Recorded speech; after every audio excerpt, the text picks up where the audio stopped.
నమస్కారం అండి. ఇవాళ మనము రేణుకా బయోఫార్మ్స్ లో ఉన్నాము. సో ఈ రేణుకా బయోఫార్మ్స్ వచ్చి శ్రీకాళహస్తి నుంచి కరెక్ట్ గా 14 కిలోమీటర్స్ లో ఉందన్నమాట. సో ఇక్కడ చూస్తే టోటల్ గా ఒక 20 ఎకర్స్ లో కన్స్ట్రక్ట్ చేస్తున్నారు. మొత్తము ఎవ్రీథింగ్ అనేది ఆర్గానిక్ లో మనకి ఇక్కడ జాంకాయలు కానివ్వండి, మామిడికాయలు కానివ్వండి, సపోటాలు కానివ్వండి, ఇంకా లైక్ రైస్ కానివ్వండి అంతా కూడా ఆర్గానిక్ లోనే పండిస్తారు అనమాట. అండ్ మన శ్రీకాళహస్తికి చాలా దగ్గరలో ఉంది మనకి. అండ్ తిరుపతి జిల్లాలోకి వస్తుందండి మొత్తము. ఇవాళ మనము ఎక్స్క్లూజివ్ గా అసలు రేణుకా బయోఫార్మ్స్ లో ఏం జరుగుతుంది, ఎలా ఉంది, ఒక్కొక్కటి చిన్న చిన్నగా సూక్ష్మంగా చూద్దాం అనేసి ఇక్కడికి వచ్చాము. అండ్ ఇవాళ మన దగ్గర డైరెక్ట్ గా లైక్ రేణుకా బయోఫార్మ్స్ కి ఓనర్ అయిన రాజేంద్రనాథ్ సార్ గారు ఉన్నారు. సో సార్ తోనే డైరెక్ట్ గా మాట్లాడి తెలుసుకుందాం అసలుకి రేణుకా బయోఫార్మ్స్ ఎలా స్థాపించారు, అండ్ ఇక్కడ ఏమేమి కూరగాయలు పండుతాయి, అండ్ ఈ పండిన కూరగాయలన్నీ కూడా ఎక్కడికి ఎగుమతి అవుతాయి, అండ్ దిగుమతులు ఎలా జరుగుతాయి అనేసి మొత్తం కూడా మన సార్ తో ఒకసారి ముఖాముఖిగా మాట్లాడి తెలుసుకుందాం ఇవాళ. నమస్తే అండి. నా పేరు రాజేంద్రనాథ్ రెడ్డి. నేను బిఎస్సీ అగ్రికల్చరు మళ్ళా ఎంఎస్సి ఎన్వైరన్మెంటల్ సైన్స్ చేశానండి. గత 27 సంవత్సరాలుగా నేను ఈ అగ్రికల్చర్ అండ్ అలైడ్ సెక్టర్స్లో పనిచేస్తున్నాము. మాది ఎక్కడ కూడా ఏంద్రా అంటే చిన్న సన్నకారు రైతులతో పనిచేస్తుంటాం అన్నమాట. నేను గతంలో vegetable grower association south India డైరెక్టర్గా ఉండేవాడిని. ఇప్పుడు నేషనల్ అడ్వైజర్గా ఉన్నాను. ఇవి కాకుండా ఏంద్రా అంటే కొన్ని ప్రాజెక్ట్స్లో కూడా వర్క్ చేస్తున్నాం అన్నమాట. సో నేషనల్ రిసోర్స్ పర్సన్గా ఉన్నాను ఎన్ఆర్ఎల్ఎంకి, గవర్నమెంట్ ఆఫ్ ఇండియాది. దెన్ ఆ తర్వాత ఏంద్రా అంటే ఇప్పుడు ఐఎం ఉదయ్పూర్ వాళ్ళ అగ్రి సప్లై చైన్ ప్రాజెక్టు కూడా కమిటీ మెంబర్లో, అడ్వైజరీ కమిటీ మెంబర్లో నేను ఒక one of the member.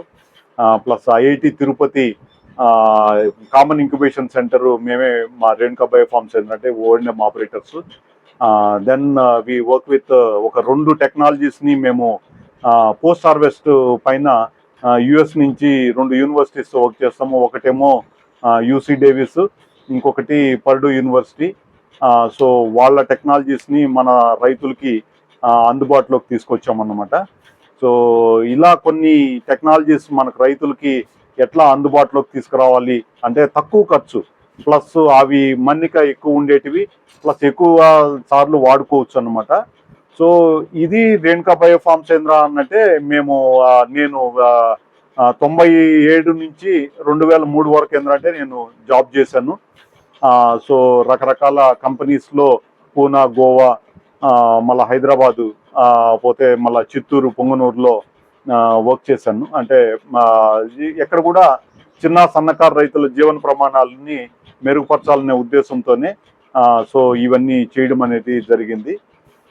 So వీటి ఎక్కడ కూడా ఏంద్రా అంటే మేము ఈ టెక్నాలజీస్ని చిన్న సన్నకారు రైతులకి ఎలా అందించగలుగుతాం.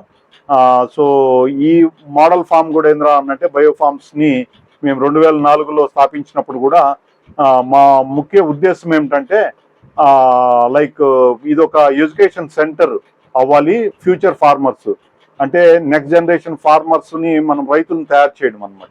అంటే కొత్తగా మనం చేసేదాన్ని కాదు, వాళ్ళలో ఎట్లా ఇంట్రెస్ట్ క్రియేట్ చేస్తాం. మనం ఎవరిని అడిగినా కూడా ఏంద్రా అంటే నువ్వేమవుతావనని ఒక కాలేజెస్ కానీ ఒక స్టూడెంట్స్ మన స్కూల్స్కి వెళ్తే వాళ్ళు నేను ఇంజనీర్ అవుతాను, నేను డాక్టర్ అవుతాను అంటాడు. కానీ ఎవరు కూడా మేము వ్యవసాయదారుని అవుతాను, నేను ఫార్మర్ని అవుతానని అయితే చెప్పడు. సో వాళ్ళల్లో ఈ ఇంట్రెస్ట్ క్రియేట్ చేయాలని అంటే మనకు ఒక రిసోర్స్ సెంటర్ ఒకటి కావాలనే ఉద్దేశంతో ఈ ఫామ్ అంతా డెవలప్ చేసుకుంటూ రావడం జరిగింది. Super super sir, super sir. Sir ఇంకొకటి మీరు చెప్పారు కదా సార్, ఫార్మర్స్ ని ఎడ్యుకేట్ చేస్తాం, నెక్స్ట్ రాబోయే స్టూడెంట్స్ ఎడ్యుకేట్ చేస్తాం అనేసి. సో ఇక్కడ మన రేణుకా ఫార్మ్స్ లో లైక్ అసలుకి స్టూడెంట్స్ వచ్చినప్పుడు ఎవరైనా కానీ ఒక అగ్రికల్చర్ బ్యాక్గ్రౌండ్ లేని స్టూడెంట్స్ ఇక్కడికి వచ్చి వాళ్ళ స్వయంగా నేర్చుకోవాలి అనుకుంటే వాళ్ళకి ఏమేమి నేర్పిస్తారు సార్ ఇక్కడ? సో ఇక్కడ మేము ప్రస్తుతానికి ఏంటంటే ఒక రోజు ప్రోగ్రామ్ ఒకటి చేస్తాము. ఆ ప్రోగ్రామ్ లో రోజు వాళ్ళు మార్నింగ్ ఉదయాన్నే వచ్చిన వెంటనే వాళ్ళకి తులసి టీ కానీ లేకపోతే ఇక్కడ లోకల్ గా తయారయ్యే స్నాక్స్ ఇస్తామన్నమాట. సో సజ్జవడలు కానీ, పొబ్బిళ్ళలు కానీ ఇట్లాంటివన్నీ కూడా ఏంద్రా అంటే న్యాచురల్ గా చేసినటివి వాళ్ళకి స్టార్ట్ అవుతుంది. దెన్ అక్కడి నుంచి ఏంద్రా అంటే ఎంటైర్ ఫామ్ ని వాళ్ళకి అగ్రికల్చర్ గురించి, హార్టికల్చర్ గురించి, లైవ్ స్టాక్ గురించి, వాల్యూ అడిషన్ గురించి, ఎరువులు తయారు చేసుకునే దాని గురించి ఇవన్నీ కూడా ఫస్ట్ మొత్తం తీసుకుని వెళ్ళి ఒక్కొక్క సెక్షన్ ఏంద్రా అంటే మొత్తం చూపిస్తాము. ఫామ్ అంతా కూడా 20 ఎకరాల ఫామ్ ని. దెన్ వాళ్ళంతా కూడా అక్కడి నుంచి వచ్చినాక కొన్ని యాక్టివిటీస్ చేపిస్తాం అనమాట. మొక్కలు ఎట్లా పెంచుకోవాలా, వాళ్ళకి నర్సరీ రైజింగ్ అనేది ఏంటంటే వాళ్ళు ఎరువు ఎట్లా ప్యాకెట్స్ లో నుంచి ఎరువుని ఎట్లా తయారు చేసుకుంటారు, ఎరువుని ప్యాకెట్లోకి ఎట్లా నింపుకోవాలి, నింపుకున్న తర్వాత ఏంటంటే దాంట్లో ఇత్తనాలు ఎలా పెట్టాలా, ఆ మొక్క సంరక్షణ ఎట్లా చేసుకోవాలా అనేది ఏంటంటే నర్సరీ రైజింగ్ గురించి దానికి నేర్పిస్తాం. దెన్ మా దగ్గర గోశాల ఉందన్నమాట. గోశాల కూడా మేము 2009లో కొన్ని ఆవుల్ని రైతులు అమ్మేస్తా ఉన్నారు కసాయికి. స్లాటర్ హౌస్కి వెళ్ళే ఆవుల్ని ఏంటంటే వాళ్ళ దగ్గర నుంచి ఏంటంటే మేము కొనుక్కొని మా దగ్గర గోశాల స్టార్ట్ అయింది. ఇప్పుడు మా దగ్గర ఏంటంటే ఒక 60 ఆవులు ఉన్నాయన్నమాట. సో దాంట్లో నుంచి వచ్చిన వ్యర్థాలను ఏంటంటే గోమయం కావచ్చు, గోమూత్రం కావచ్చు, ప్లస్ అవన్నీ కూడా ఏంటంటే వాటిని వాల్యుయేషన్ చేస్తాం. ఒకటేమో వర్మీ కంపోస్ట్ చేస్తాం, ప్లస్ ఇంకొకటి దాంట్లో నుంచి పిడకలు, ఇవన్నీ కూడా కౌడంగ్ మోడలింగ్ అంటాం అనమాట. సో అవి కూడా ఏంటంటే స్టూడెంట్స్ దగ్గర చేపిస్తాం. సో దట్ వాళ్ళకి ఏంటంటే అసలుకి గోవులు అసలు పాలు ఎక్కడి నుంచి వస్తాయి, మనం ఎవరిని అడిగినా కూడా పిల్లల్ని అడిగితే మాకు పాలు ఏంటంటే ఫ్యాక్టరీ నుంచి వస్తాయంటారు. సో వాళ్ళకి ప్యాకెట్లో పాలు మాకు ఉంటాయి ఇంట్లో అని అనుకుంటారే కానీ ఇవి ఆవుల దగ్గర నుంచి కానీ గేదెల దగ్గర నుంచి కానీ వస్తాయని అయితే వాళ్ళు చెప్పరు అనమాట. ఎందుకంటే పాపం వాళ్ళు చూసిందే ప్యాకెట్లు లేదంటే మిల్క్ ఫ్యాక్టరీస్ అని అంటారు. లేదంటే ఇప్పుడు మనం ఎక్కువ వాళ్ళని అడిగితే ఏదో అమూల్ అంటాడు, లేకపోతే మదర్ డైరీనో ఇలా అంటాడే కానీ సో ఇవన్నీ కూడా రైతుల దగ్గర నుంచి కలెక్ట్ చేసి వచ్చినాయని అయితే వాళ్ళకు కూడా తెలియదు అనమాట. సో మీరు చాలా బాగా చెప్పారు సార్. రియల్ గా ఇప్పుడున్న స్టూడెంట్స్ కానివ్వండి, లేదంటే రాబోయే స్టూడెంట్స్ కానీ, ఇప్పుడు మీరు చెప్పిన ప్రకారంగా ఒక 10 years కిడ్ తీసుకోండి, దాన్ని కానీ నిజంగానే క్వశ్చన్ అడిగితే పాలు ఎక్కడి నుంచి వస్తాయి, దాని ఫ్యాక్టరీ అంటారు లేదంటే సూపర్ మార్కెట్ అంటాడు కానీ ఆవుల నుంచి వస్తాయని మాత్రం అన్నాడు. ఎందుకంటే తను నిజంగా చూడలేదు సార్. అండ్ మీరు చెప్పినట్టు ఇక్కడ తీసుకొచ్చి ఒకసారి వాళ్ళని లైవ్ గా చూపించామంటే వాళ్ళకి అర్థమవుతుంది సార్. ఇది జస్ట్ స్టూడెంట్స్ అనే కాదు, నేనేం ఫీల్ అవుతున్నా అంటే ఒక చిన్న పిల్లలు కూడా, స్కూల్ చదివే పిల్లలు కూడా ఇక్కడికి వచ్చి ఒకసారి చూసి దీని అంతా ఎక్స్పీరియన్స్ ఫీల్ అయ్యారంటే వాళ్ళు ఫ్యూచర్ లో ఏమైనా అగ్రికల్చర్ లో ఇంకేదైనా చేయడానికి పాసిబిలిటీ ఉంది సార్. ఎందుకంటే ఇప్పుడు మొత్తం అందరు కూడా టెక్ కి మారిపోవడానికి ట్రై చేస్తున్నారు. ఎవరు కూడా ఫార్మర్ మీరు చెప్పినట్టు వాళ్ళ పిల్లల్ని ఫార్మింగ్ చేయించాలని ప్రెజర్ చేయట్లేదు. అండ్ ఒక ఆల్రెడీ టెక్ లో ఉన్నవారు వాళ్ళ పిల్లల్ని ఫార్మింగ్ పంపించాలని కూడా లేరు. సో ఇలా అయితే ఫ్యూచర్ లో ఫార్మర్సే కనిపించకుండా పోతారు కదా సార్. అండ్ మీ యొక్క ఉద్దేశం ఏదైతే ఉందో ఇది చాలా ఉపయోగపడుతుంది సార్. రియల్ గా ఇప్పుడున్న జనరేషన్ పిల్లలు, మన తిరుపతి చుట్టుపక్కల ఉన్న పిల్లలు కానివ్వండి, వాళ్ళ పేరెంట్స్ కానివ్వండి, వాళ్ళంతటి వాళ్ళు స్వయంగా తీసుకువచ్చి చూపించారంటే కొంచెం అవగాహన ఉంటుంది సార్ వాళ్ళకి. అండ్ నెక్స్ట్ వచ్చి ఇప్పుడు నేను ఇక్కడ ఇందాక ఫామ్ రౌండ్ వేసినప్పుడు చాలా ఫ్రూట్స్ చూసాను సార్. ఫ్రూట్స్ కానీ వెజిటేబుల్స్ కానీ ఇవన్నీ ఎలా సార్ మీ దగ్గర నుంచి ఎవరెవరు కొంటుంటారు సార్? మా దగ్గర ఏంటంటే మామిడి, సపోటా, మన జామకాయలు ఇవన్నీ కూడా ఏంటంటే మొత్తం 20 ఎకరాలు ఆర్గానిక్ లో చేస్తాము. సో ఈ పండ్లు ఏంటంటే మేము మా సీజన్ బట్టి మా ఓన్ నెట్వర్క్ ఉందన్నమాట. అంటే తిరుపతి, హైదరాబాదు, బెంగళూరు, చెన్నై, సో ఇక్కడ ఆర్గానిక్ మార్కెట్స్ కి కనెక్ట్ అయి ఉన్నాము. సో వీళ్ళంతా కూడా ఏంటంటే మా పండ్ల కోసం కాసుకో ఉంటారు అన్నమాట. అండ్ రేట్ కూడా ప్రీమియం ఇస్తారు. ప్లస్ మాకు ఇక్కడ ఊర్లో కూడా ఏంటంటే సపోటాలు కానీ జామ కానీ ఇవన్నీ కూడా మా దగ్గర కానీ వచ్చి ఉన్నాయని కానీ తెలిస్తే ఇక్కడ వాళ్ళు కూడా తీసుకొని తింటారు అన్నమాట. ఎందుకంటే వాళ్ళకి ఆరోగ్యం బాగుంది అనేసి ఇప్పుడిప్పుడే ఇక్కడ లోకల్ వాళ్ళు కూడా తింటున్నారు. అంటే వీళ్ళు కూడా ఏంటంటే మాకు మంచి ప్రైజ్ ఇస్తారు, మేము కూడా వాళ్ళకి అందుబాటులో ఉండేటట్టు తింటాం అనమాట. ఊర్లో ఒక రేట్ ఉంటుంది, అదే తిరుపతికి తీసుకెళ్తే అక్కడ ఒక రేట్ ఉంటుంది, అదే చెన్నై, బెంగళూరు సిటీస్కి వెళ్తే అక్కడ ఒక రేట్ వస్తుంది. సో మేము అలా అందరికీ అందుబాటులో ఉండాలనే ఉద్దేశంతోనే మా యొక్క లక్ష్యము. సో దాని తగినట్టుగా మేము అందుబాటులోకి తీసుకొస్తుంటాం అన్నమాట. Super super sir. అండ్ ఇంకొకటి వచ్చి ఇప్పుడు నేను విన్న దాని ప్రకారం మన దగ్గర పండే కొన్ని ఫ్రూట్స్ అనేవి అదర్ కంట్రీస్ కూడా ఎక్స్పోర్ట్ అవుతున్నాయని విన్నాను సార్. ఏ కంట్రీస్కి ఎక్స్పోర్ట్ అవుతున్నాయి, ఎలా అప్రోచ్ చేయాలి సార్ అసలు? ఫస్ట్ మన ఫ్రూట్స్ ఆర్గానిక్ ఫ్రూట్స్ ని అదర్ కంట్రీస్కి ఎలా వెళ్తున్నాయి సార్? అంటే ఫ్రూట్స్ మేము కొన్ని ఎక్స్పోర్ట్ చేసాం, కానీ మా దగ్గర ఉండేటివి మామిడికాయలు సింగపూర్ కానీ, మలేషియా కానీ, ఇట్లా కొన్ని దగ్గరలకి ఖతార్ కానీ, దుబాయ్ కానీ ఇక్కడికి పంపించాం అన్నమాట. కానీ దానికన్నా కానీ ఏంటంటే మన ఇండియాలోనే మేము ఎక్స్పోర్ట్ పెద్ద కాన్సన్ట్రేట్ చేయము. ఎందుకంటే దానికి ప్రొసీజర్స్ ఎక్కువ, దాని పడే శ్రమ కేంద్రం. అంటే మా ముఖ్య ఉద్దేశం ఏంటంటే మన దగ్గర పండినట్టు మన వాళ్ళే దాన్ని ఎంజాయ్ చేయాలనేసి ఆ ఫ్రూట్స్. సో ఆ ఉద్దేశంతో మేము చేస్తున్నాము. కానీ మా దగ్గర మునగాకు 2010 నుంచి చేసేవాళ్ళము. ఆ మునగాకు మాత్రము అమెరికాకి వేరే వాళ్ళు ఎక్స్పోర్ట్ చేసుకుంటారు. అంటే మన స్టాండర్డ్స్ ఆ మాదిరి మేము మెయింటైన్ చేస్తాము. సో మేము ఎక్కడ కూడా ఏంద్రా అంటే క్వాలిటీ కాడ కాంప్రమైజ్ అవ్వము, ప్రైస్ కాడ కూడా కాంప్రమైజ్ కాము. సో రెండు విధాలుగా మేము చేస్తాం కాబట్టి మా ప్రోడక్ట్స్ ఏంద్రా అంటే మునగాకు కానీ గోంగూర కానీ ఇవన్నీ కూడా కొన్ని కంపెనీస్ మా దగ్గర నుంచి ప్రాసెస్ చేయించుకొని, సోలార్ డ్రైయర్ ఉంది 2000 స్క్వేర్ ఫీట్లో, ఇక్కడ వాల్యూ జోడించుకున్నాక వాళ్ళు తీసుకొని వెళ్ళి వాళ్ళు ఏంద్రా అంటే ఎక్స్పోర్ట్ చేసుకుంటారు.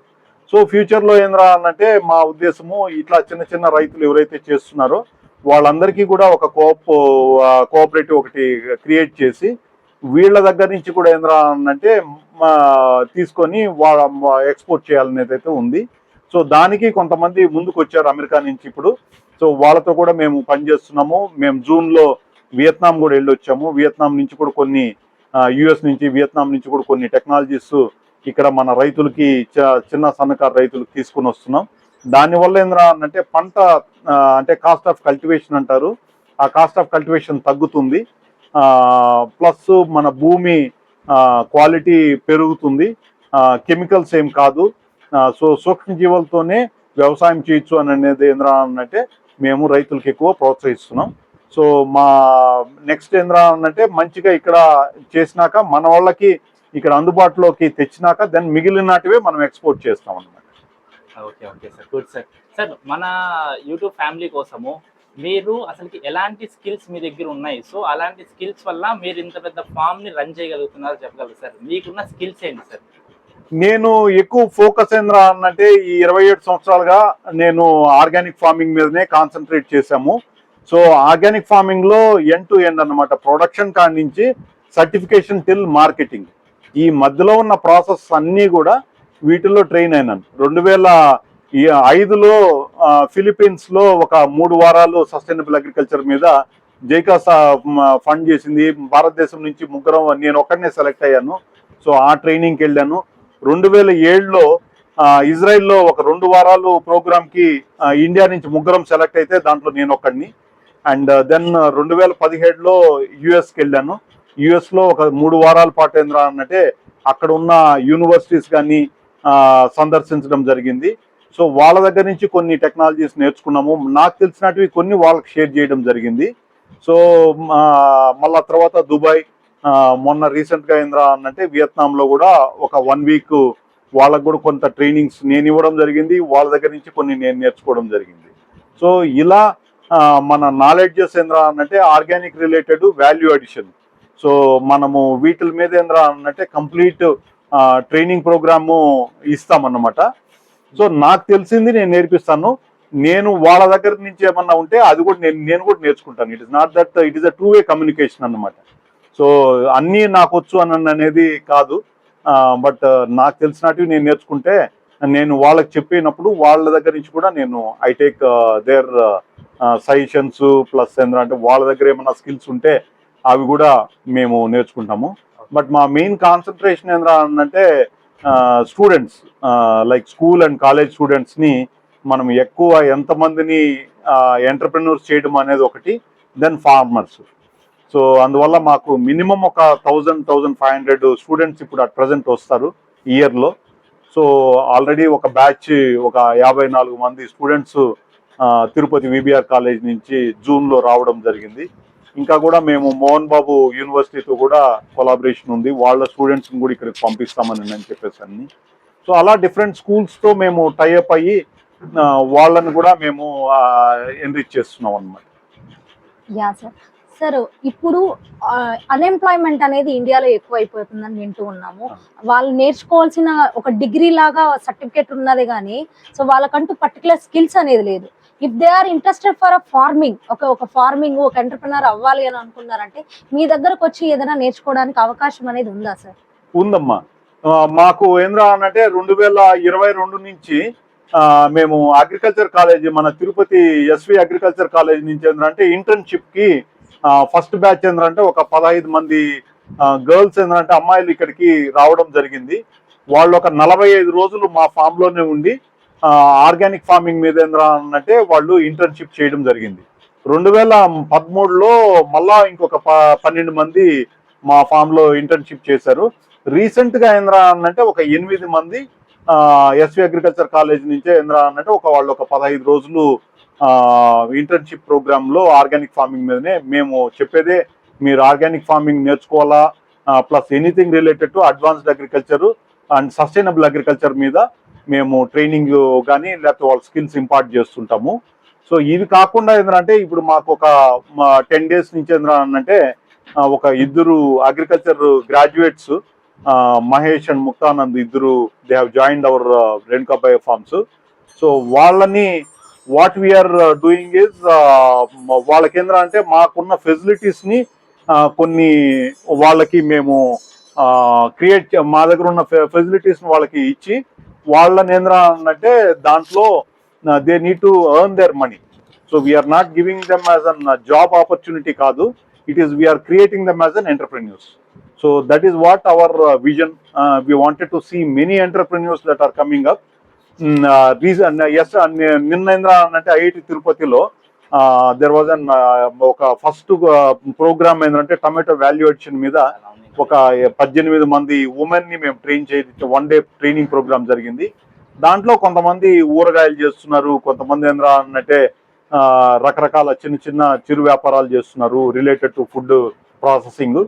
వాళ్ళని కూడా ఏంద్రా అన్నట్టే మాకున్న స్కిల్స్ ప్లస్ మార్కెట్ లింకేజెస్ వాళ్ళ ఏమన్నా కానీ దీన్ని వాల్యూ జోడించవచ్చు అనేసి ఈ ప్రాసెస్లో మేము రీసెంట్గా జూన్లో మేము సిపెట్తో ఒక అగ్రిమెంట్ సైన్ చేసామన్నమాట. ICR Central Institute for Post Harvest Technology and Engineering CIPHET అనేసి ఉంది, లూధియానాలో ఉంటుంది ఇన్స్టిట్యూట్. వాళ్ళతో MOU Renuka bio Farms CIPHET అంటే కలిసి ఎంఓయూ చేసాం. మా ఎంఓయూ యొక్క ముఖ్య ఉద్దేశం ఏమంటే ఈ పోస్ట్ హార్వెస్ట్ టెక్నాలజీస్ని పంట కోత అనంతరం, పోస్ట్ హార్వెస్ట్ అంటే పంట కోత అనంతరం ఏం చేయొచ్చు. సో మనకి ఎక్కువ లాసెస్ జరిగేదంతా కూడా ఏంటంటే పోస్ట్ హార్వెస్ట్లోనే. ఆ పోస్ట్ హార్వెస్ట్ లాసెస్ని ఎట్లా అవాయిడ్ చేస్తాం, సో దాన్ని స్టోరింగ్లో ఎట్లా మనము పురుగులు పట్టకుండా ఎట్లా చూస్తాం. సో ఇవన్నీ కూడా మనము దీన్ని లార్జ్ స్కేల్లో తీసుకెళ్లాలనే ఉద్దేశంతో సిఫెట్తో ఎంఓయూ సైన్ చేయడం జరిగింది. ఎంఓయూ వల్ల ఏంద్రా అన్నట్టే వాళ్ళ టెక్నాలజీస్ని మేము ప్రమోట్ చేస్తాం, మా టెక్నాలజీస్ని వాళ్ళు ప్రమోట్ చేస్తారు. ఇవి కాకుండా ఇంకేదైనా కానీ వాళ్ళు డెవలప్ చేసినట్టు ఉంటే రైతులు ఎవరైనా కానీ మాకు ఫలాని అడ్వాన్స్డ్ శిక్షణ కావాలని అనుకుంటే మేము వాళ్ళని సిఫెట్తో లింక్ చేసి వాళ్ళు అక్కడి నుంచి ఏంటంటే అడ్వాన్స్డ్ టెక్నాలజీ తీసుకోవచ్చు. సిఫెట్ ఏంటంటే మన భారతదేశంలో ఈ పోస్ట్ హార్వెస్ట్ పంట కోత అనంతరం పనిచేస్తున్న మేజర్ సంస్థ అన్నమాట. సార్ ఇప్పుడు దాకా మేము మీ జర్నీ విన్నాము, మీ విజన్ విన్నాము, మీ ఫ్యూచర్లో ఏం చేయబోతున్నారో విన్నాం సార్. ఒకసారి మీతో పాటు కలిసి ఒకసారి మన ఫామ్ అంతా కూడా ఒకసారి తిప్పి చూద్దాం సార్. మన యూట్యూబ్ ఛానల్లో ఉన్న ప్రేక్షకులందరికీ కూడా మన ఫామ్ లో ఏమేమి ఉన్నాయి, ఎలా ఉన్నాయి, ఏమేమి పండుతున్నాయి అన్ని కూడా ఒకసారి చూపిద్దాం సార్. మీరు దగ్గర ఉన్నారంటే బాగుంటుంది సార్. రండి సార్, అందరు కలిసి ఒకసారి చూద్దాం సార్. తప్పకుండా. Thank you.